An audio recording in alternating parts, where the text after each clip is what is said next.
प्यारे बच्चों, magnetic effect of current हमारा चैप्टर चल रहा था, जिसमें बेसिक हमने पढ़ लिया था कि जब भी किसी वायर में करंट चलाते हैं तो आसपास मैग्नेटिक फील्ड डेवलप हो जाती है। ओरस्टेड एक्सपेरिमेंट था, फिर हमने एक रूल पढ़ा था स्नो रूल, और एक रूल पढ़ा था एम्पियर स्विमिंग रूल। उसके बाद मैंने आपको बताया था कि जो मैग्नेटिक फील्ड का पैटर्न है वो डिपेंड करता है shape of the conductor. Straight wire है तो अलग तरीके से बनेगी, स्ट्रेट वायर की हम डिस्कस कर चुके थे, ठीक है। अब अगर सर्कुलर शेप का वायर है हमारे पास, सर्कुलर लूप है, ऐसा कुछ, यहाँ से हमने ऐसे करंट पास करा दिया इसमें, तो अब इसका इससे बनने वाली मैग्नेटिक फील्ड का पैटर्न कैसा होगा, तो ध्यान से समझना। देखो यहाँ पर आसपास अगर बात करें हम तो कॉन्सेंट्रिक सर्कल्स बनेंगे ऐसे। अब देखो करंट ऐसे चल रहा है तो कॉन्सेंट्रिक सर्कल बनेंगे आसपास। अब इनकी सेंस ऑफ रोटेशन क्या होगा, कैसे घूमेंगे ये सर्कल, तो वही राइट हैंड रूल लगा के हम पता लगा सकते हैं। यहाँ पर एक छोटा सा एलिमेंट मानो आप इसका, तो स्ट्रेट मान सकते हैं। इस लूप के ऊपर छोटा सा एलिमेंट क्या हो जाएगा, स्ट्रेट, तो उस पर आप अपना राइट हैंड रूल लगाओ, बात समझ में आ जाएगी। यहाँ पे थंब इधर, करंट के डायरेक्शन में फिंगर्स को मोड़ो, यानी ये ऐसे जाएंगे अंदर और घूम के ऐसे बाहर निकलेंगे। तो आसपास तो क्या बनेंगे बच्चों, कॉन्सेंट्रिक सर्कल्स। यहाँ की बात करें तो जब करंट इधर आएगा घूम के, तो हम थंब को ऐसे रखेंगे तो हमारे फिंगर्स ऐसे जाएंगे, तो ये सर्कल अंदर जाएंगे बेटा और इधर से निकल के बाहर आएंगे। बोलो भाई, बात क्लियर है, आसान सी बात। ये तो आसपास की बात करी मैंने वायर के। सेंटर से जो मैग्नेटिक फील्ड लाइन होंगी वो स्ट्रेट बनानी है हमें। कैसी बनानी है, स्ट्रेट। इसको थोड़ा फील करने के लिए हम एक रिंग की हेल्प ले सकते हैं, ऐसे, ठीक है। सपोज़ ये रिंग हमारा सर्कुलर कंडक्टर है, इसमें करंट चला दिया हमने, ठीक है, ऐसे। तो यहाँ पर और यहाँ पर मैग्नेटिक फील्ड आपसे पूछूँ मैं, तो करंट ऐसे चल रहा है, तो आप इमेजिन करना राइट हैंड हमारा थंब ऐसे रखा, तो फिंगर्स ऐसे घूमेंगे अंदर, तो ऐसे सर्कुलर लूप आसपास बनेंगे, ठीक है। ये सर्कल यहाँ से बाहर आएगा और इसके अंदर जाएगा। सिमिलरली यहाँ पर ऐसे अंदर जाएगा और ऐसे बाहर निकलेगा। और सेंटर पर आते आते ये हमें कैसे बनानी है, स्ट्रेट लाइंस, यानी सेंटर पे हमें ऐसे स्ट्रेट बनाना है मैग्नेटिक फील्ड, ये ऐसे। अब ये चीज़ को हम बोर्ड पे ऐसे बता रहे हैं, क्लियर है। लूप हमारा ऐसा भी रखा हो सकता है और लूप हमारा ऐसा भी रखा हो सकता है। अगर ऐसा रखा हुआ है तो भी हमें समझना पड़ेगा कि पैटर्न कैसे बनेगा। मान लो ऐसे करंट इसमें चल रहा है, आई, या ऐसे बता दो, सपोज ऐसे करंट चल रहा है। अब इसको, और ये दो अलग अलग डायग्राम है, ये ऐसा है और ये ऐसा है, समझ पा रहे हो आप, ठीक। अब इसमें फील्ड लाइंस कैसे चलेगी, क्या होगा, तो पहले मैं आपको ऐसे बताया था। नॉर्मली ये अगर हमारे पास लूप है तो मैग्नेटिक फील्ड लाइन ऐसे बनाएंगे। अब ये बाहर जाती हुई बनेगी या अंदर, उसके लिए भी रूल सिखा दूंगा, कोई टेंशन वाली बात नहीं, ऐसे बनाना है। और सेंटर से स्ट्रेट, सेंटर से एकदम स्ट्रेट ऐसे। अब वही बात है कि ये जो लाइन्स है हमें ऐसे बनानी है या ऊपर से नीचे आती हुई बनानी है। इन लूप को हमें ऐसे बनाना है या अंदर आते हुए बनाना है, तो एक ही कन्फ्यूजन हो सकता है, बस पैटर्न ऐसा बनेगा। बोलो भाई, क्लियर है बात। इसमें और इसमें अंतर समझ में आया आपको। ये हमारा लूप ऐसे रखा हुआ है तो फिर ऐसे बनाना पड़ेगा मुझे, ऐसे, ठीक है। और अगर इसको ऐसे कर दूं मैं तो हमारे लूप ऐसे बनेंगे। दोनों में अंतर है कि नहीं भाई, अंतर है ना। ऐसे रखेंगे तो ऐसे लूप निकलेगा मैग्नेटिक फील्ड का और ऐसे अंदर जाएगा, और ऐसे रखा हुआ होगा तो ऐसे निकल के ऐसे जाएगा, ठीक है। अब इसमें कैसे पता लगाएंगे भाई, हमें जो ये सर्कुलर लूप बनाए, ऊपर आते हुए बनाए, अंदर आते हुए, तो वापस से हम राइट हैंड रूल का ही इस्तेमाल करेंगे इसमें भी बेटा। किसका इस्तेमाल करेंगे, अब की बार हम क्या करेंगे, जो हमारा सर्कुलर कंडक्टर है, जो सर्कुलर लूप है, उसमें जिस तरफ करंट चल रहा है उस तरफ हम हमारे राइट हैंड की फिंगर्स को मोड़ेंगे। किसको मोड़ेंगे, राइट हैंड की फिंगर्स को। किधर, करंट चल, मान लो ऐसे चल रहा है इसमें करंट, तो मैंने फिंगर्स को ऐसे रखा, तो थंब देखो मेरा किधर आया, ऊपर आया, यानी कि हमें लूप को कैसे चलाना है, नीचे से ऊपर ऐसे। तो इसमें करंट अगर ऐसे चल रहा होगा, ठीक है, ऐसे चल रहा है, तो आपको इमेजिन करना है, ऐसे इमेजिन करना है, थंब हमारा किधर जाएगा, बाहर, यानी आपको ऐसे लूप बनाना है, यूँ आते हुए और फिर अंदर,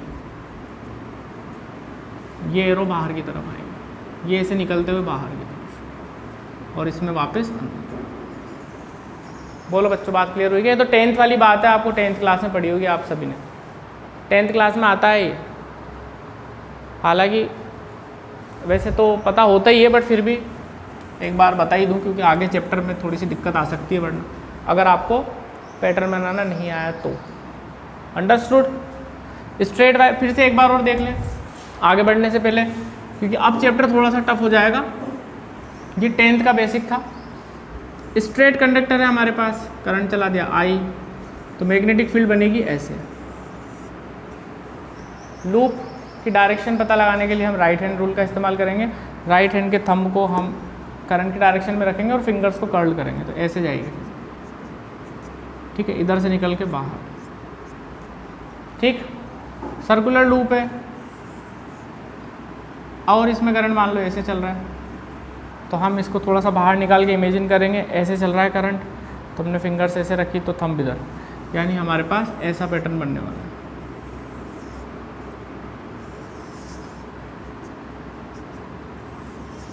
और सेंटर में स्ट्रेट।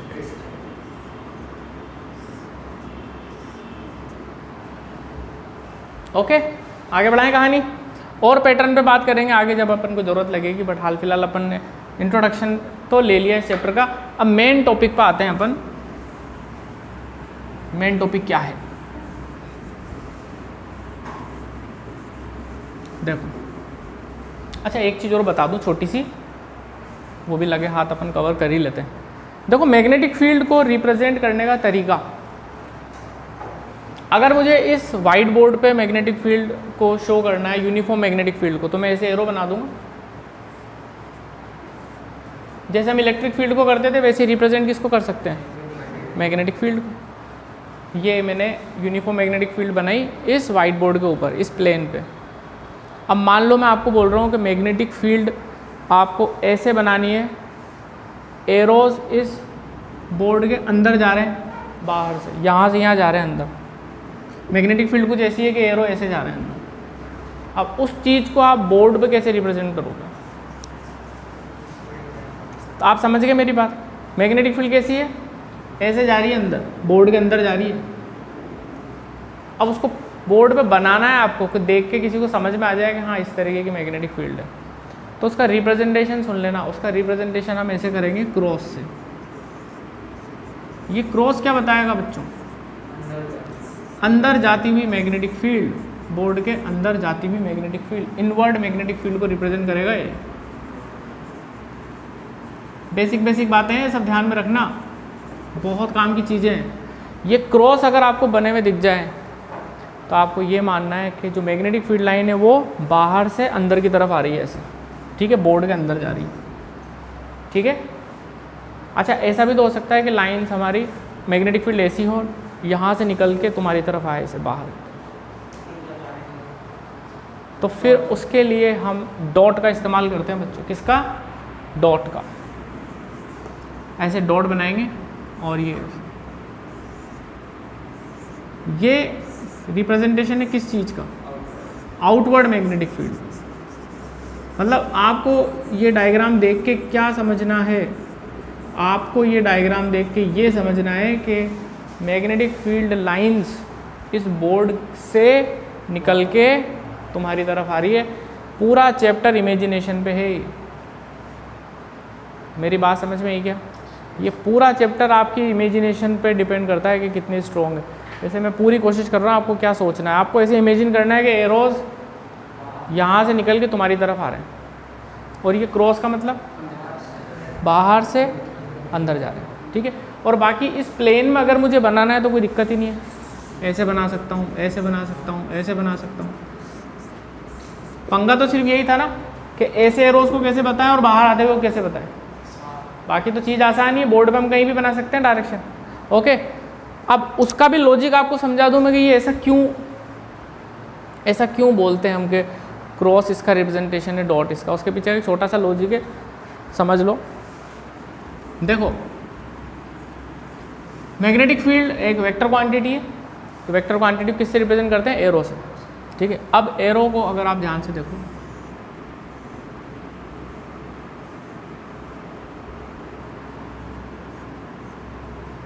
इस तरीके से एरो होता है, ठीक है। मैग्नेटिक फील्ड किस को हम एरो से रिप्रेजेंट कर रहे हैं क्योंकि वेक्टर क्वांटिटी है। अब आप इमेजिन करो कि ये एरो अगर तुम्हारी तरफ आ रहे हैं ऐसे, तो तुम्हें एरो का क्या दिखाई देगा? सिर्फ डॉट दिखाई देगा, तो वो ये एरो का डॉट ही है।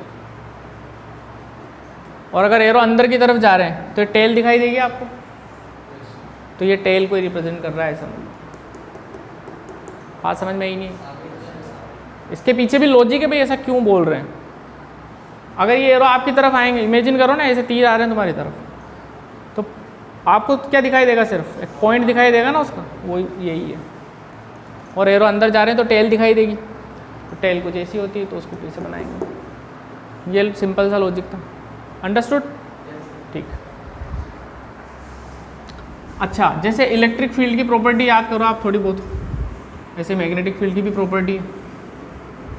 इलेक्ट्रिक फील्ड की एक प्रॉपर्टी थी, अगर आपको याद हो, तो ये इलेक्ट्रिक फील्ड लाइन हमने बनाई और यहाँ पर इलेक्ट्रिक फील्ड की डायरेक्शन पूछूं तो टेंजेंट बना देते हैं।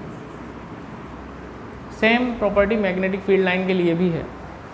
अगर ये मैग्नेटिक फील्ड लाइन है और P पॉइंट पे मैग्नेटिक फील्ड की डायरेक्शन पूछूं तो आप क्या बनाओगे? यहाँ पे एक टेंजेंट। क्या बनाओगे?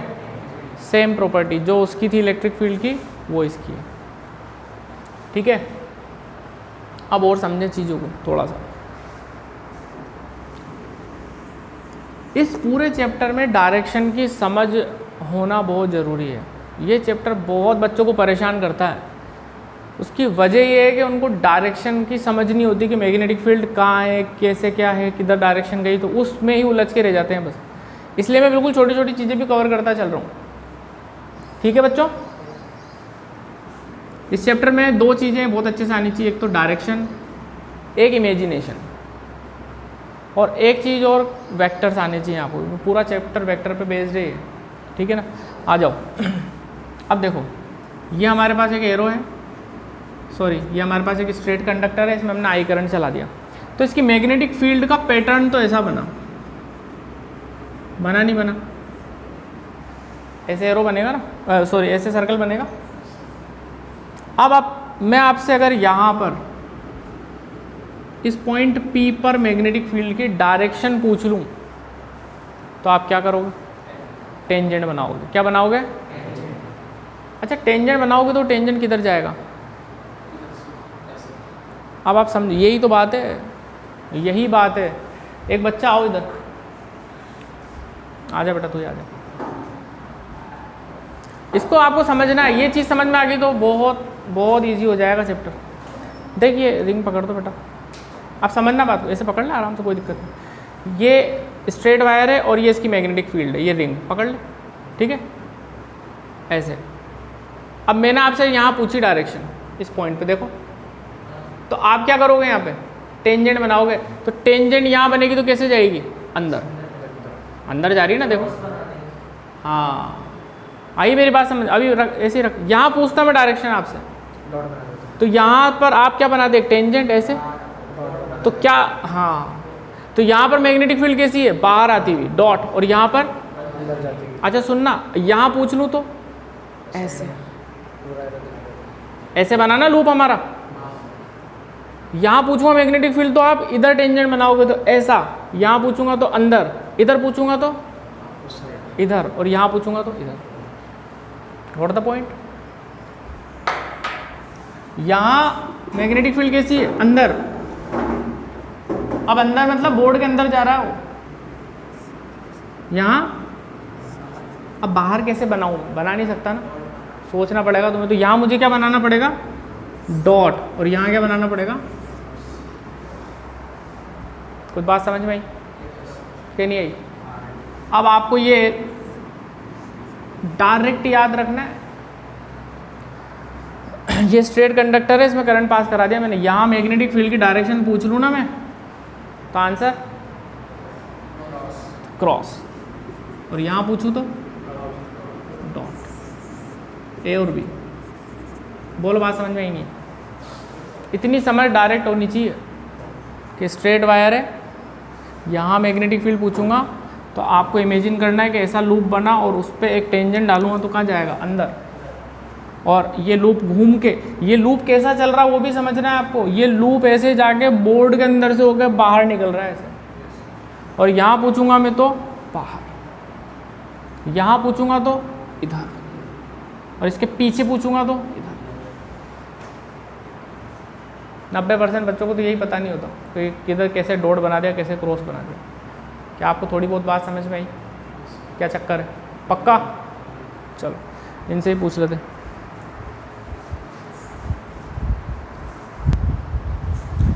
इसमें हम अभी एक दो एग्जाम्पल और ले लेते हैं तो आपको और अंडरस्टैंडिंग बढ़िया हो जाएगी। देखना ध्यान से कैसे। सपोज ये स्ट्रेट वायर ऐसे जा रहा है और इसमें करंट ऐसे चल रहा है, ठीक है। अब आपको इमेजिन करना है, मैं आपसे पूछूं कि बताओ यहाँ पर ए पॉइंट पे और ये बी पॉइंट पे मैग्नेटिक फील्ड की डायरेक्शन कैसी है। ये आपको समझ बढ़ानी पड़ेगी। चलो देखते हैं। देखो ये वायर ऐसे चल रहा है तो हमें राइट हैंड का थंब इधर रखना है। तो देखो यहाँ पर ऐसे सर्कल बनेगा, नीचे से ऐसे बाहर आता हो। ऐसे नहीं बनेगा क्या? देखो ना, यूँ बनेगा, बनेगा नहीं बनेगा? बनेगा। अब यहाँ पूछ रहा हूँ मैं तुमसे, यहाँ पूछा ना, तो ये मेरे फिंगर्स किधर जा रहे हैं? अंदर, क्रॉस। और जब बी की तरफ आऊँगा तो घूम के बाहर आ जाएंगे हम, तो फिंगर्स किधर आ रहे हैं? बाहर, तो यहाँ पे बनेगा डॉट। इतनी समझ हो जानी चाहिए तो मज़ा आ जाएगा चैप्टर में। बोलो भाई क्लियर है? एक एग्जांपल और ले लें।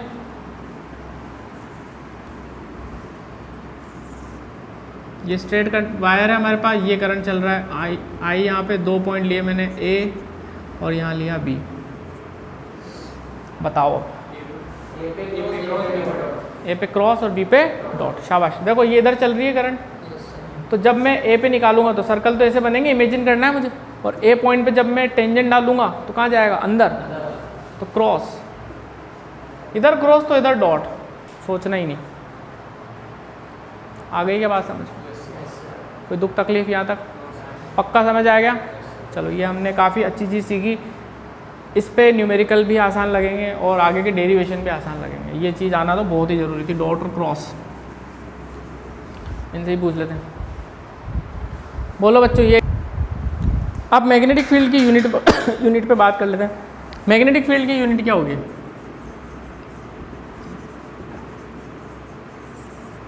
देखो ऐसा यूनिट तो इसकी होगी, ऐसा यूनिट तो होगी प्यारे बच्चों टेस्ला। कैपिटल टी से इसको रिप्रेजेंट करते हैं, याद रखना टेस्ला। ऐसा यूनिट क्या है? Tesla, capital T. CGS unit इसकी होती है गॉस, ठीक है। सीजीएस यूनिट क्या होगी इसकी? गॉस। और रिलेशन भी याद रखना है आपको, 1 tesla is equal to 10⁴ gauss. ये रिलेशन याद रखना, काम का रिलेशन है। क्योंकि अगर आपको मैग्नेटिक फील्ड गॉस में दे दी और बाकी चीज़ें एसआई सिस्टम में दे दी तो फिर आपको गॉस से टेस्ला में कन्वर्जन आना चाहिए, वरना फिर न्यूमेरिकल आपका गलत होगा ही होगा, या कर ही नहीं पाओगे आप। तो ये एक छोटी सी चीज़ है जो आप हमेशा याद रखेंगे। कई बार सवाल को अननेसेसरी टफ बनाने के लिए गॉस में दे देते हैं यूनिट और बाकी चीज़ें एसआई में दे देते हैं। समझ रहे हो आप बात को? तो वो एक छोटी सी चीज़ से हमारा पूरा गड़बड़ हो सकता है मामला। 1 tesla is equal to 10⁴ gauss. Magnetic field के एक दो नाम और हैं, बता दूं आपको मैं। मैग्नेटिक फील्ड को हम मैग्नेटिक फ्लक्स डेंसिटी भी बोल सकते हैं या मैग्नेटिक इंडक्शन भी बोल सकते हैं।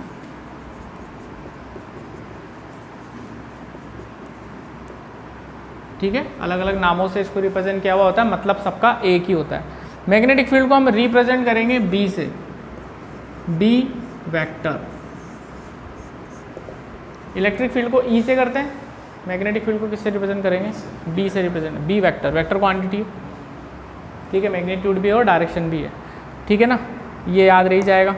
इसके और नाम क्या है वो भी याद रखना, magnetic flux density, magnetic induction.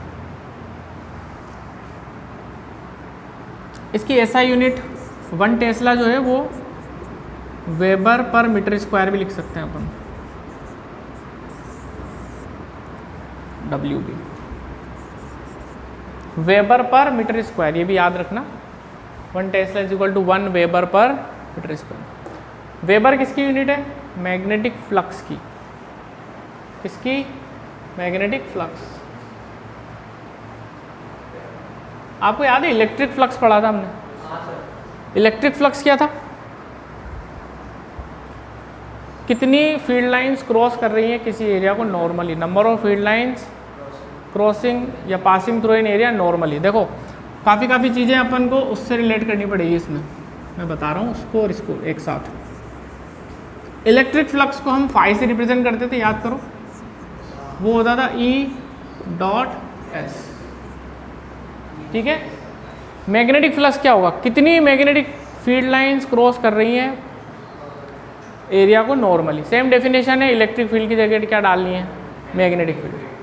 अब जो हमारा मैग्नेटिक फ्लक्स होगा उसको हम रिप्रेजेंट कैसे करेंगे? B.A, B.A, E की जगह कौन आ जाएगा? B, मैग्नेटिक फील्ड आएगा, जाहिर सी बात है। ये एस एरिया, ये ए भी एरिया वेक्टर है, ठीक है, वो एरिया वेक्टर वाला कॉन्सेप्ट वापस से एक बार और, वहाँ E डॉट एरिया करते थे, यहाँ B डॉट एरिया करेंगे, ठीक है। अच्छा, मैग्नेटिक फ्लक्स की यूनिट होती है वेबर, इसकी यूनिट क्या है? वेबर। तो weber is equal to B dot A लिख सकते हैं। तो B कितना हो जाएगा? एरिया, और एरिया मीटर स्क्वायर, यानी B क्या है? Weber per metre square. उल्टा भी पूछा हुआ है, ध्यान रखना कि वेबर पर मीटर स्क्वायर किसको रिप्रेजेंट करता है? वेबर पर मीटर स्क्वायर किसको रिप्रेजेंट करता है? मैग्नेटिक फील्ड को। किसको रिप्रेजेंट करता है? ठीक है ना, इसीलिए इसकी unit weber per metre square भी हम बोल सकते हैं, जो किसके बराबर है? 1 टेस्ला के बराबर। तो स्टार्टिंग वाला पार्ट था, ये इंट्रोडक्टरी पार्ट था।